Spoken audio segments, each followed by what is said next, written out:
Hey, John here. So the lick you just heard is in F Lydian, and we're gonna start here on the 20th fret of the high E string. I'm gonna play this F major arpeggio. And you have the tabs available on my Patreon, and besides just the lick itself, you're also gonna get what I call the chop builders, where you have this lick divided into practice sections basically, so you can get it up to speed much quicker instead of just working on the whole thing. So that's a really good practice methodology overall. So if you're interested in that, go check out the thing on my Patreon. You have a link in the pinned comment. So I'm going to be quite quick here since you have the tabs available. And basically after this F major arpeggio, which is a 5-string arpeggio, and the way that I pick it is an upstroke, pull off, up, up, up, up, down, hammer on, down, down, down, down. And once I get to this point, we're gonna start this 8-note picking sequence. So we're gonna have 5 notes on the high E string, and then we're gonna have 3 notes on the B string.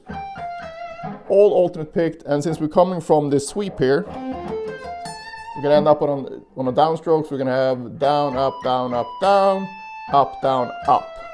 And after that, we're gonna switch position down to the next note in the scale. So,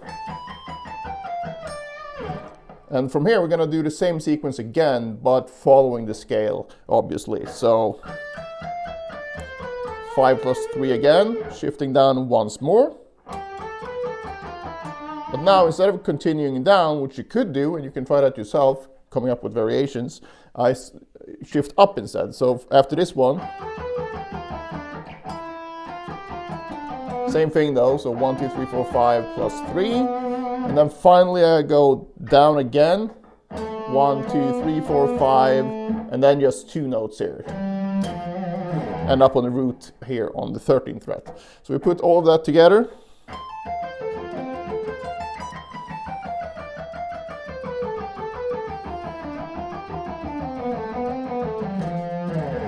And why it's good to work on stuff like this, if you like it obviously, but just going between sweep arpeggios or sweeps in general and a scale run is a very handy thing to be able to do, so you don't start dividing your playing into like, oh, I have this sweep section now and then I have this alternate picking section.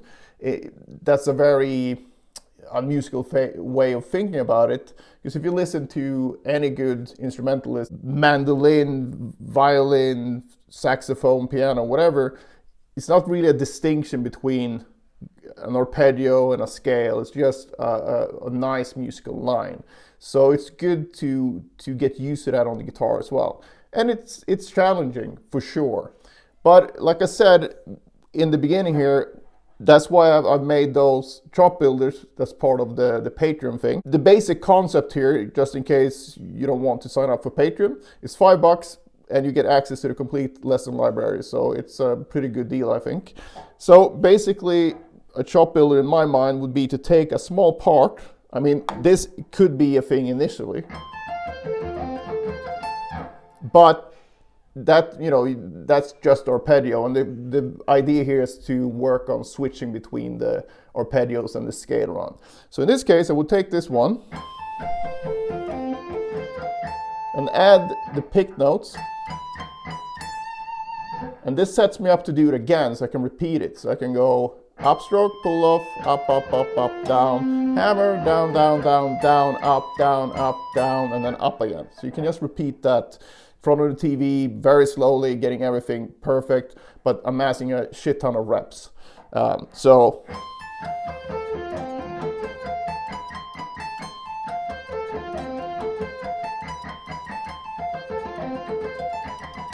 the weird thing when you go from sweep picking into alternate picking is that you really get a feeling of speeding up. And the reason for that is because when you go from sweeping, so let's say we take just 3 notes here, 1, 2, 3, and then into 3 notes here, you have to do a lot more movements when you do it on a single string or any type of alternate picking, because basically I'm covering 3 notes here with just one downstroke. So 1, 2, 3, up, down, up, 1, 2, 3, up, down, up. So it kind of feels a bit jarring when you first start doing this, because it almost feels like you're speeding up unintentionally, but that's just the way it is. The feel of this technique. So that's why it's good to work with a metronome, so you can really convince yourself that you're doing this in time. So this one is really good because it ends up working with just 16th notes. So you go 1, 2, 3, 4, 1, 2, 3, 4, 1, 2, 3, 4, 1, 2, 3, 4, 1, 2, 3, 4, 1, 2, 3, 4, 1, 2, 3, 4, 1, 2, 3, 4, 1. So it's kind of easy to hear if you're doing this correctly, so you're not going anything like that. You really want to get that as really tight 16th note feel. As you probably know by now, I'm a big proponent of practicing very slowly, but still keeping your foot going on the downbeat as well. So you go 1, 2, 3, 4, 1, 2, 3, 4, 1, 2, 3, 4, 1, 2, 3, 4, 1, 2, 3, 4, and so on. So doing that will really help you at the faster tempos when you get there as well. So give this a try. If you have any questions, just post them below. Otherwise, good luck and see you in the next one.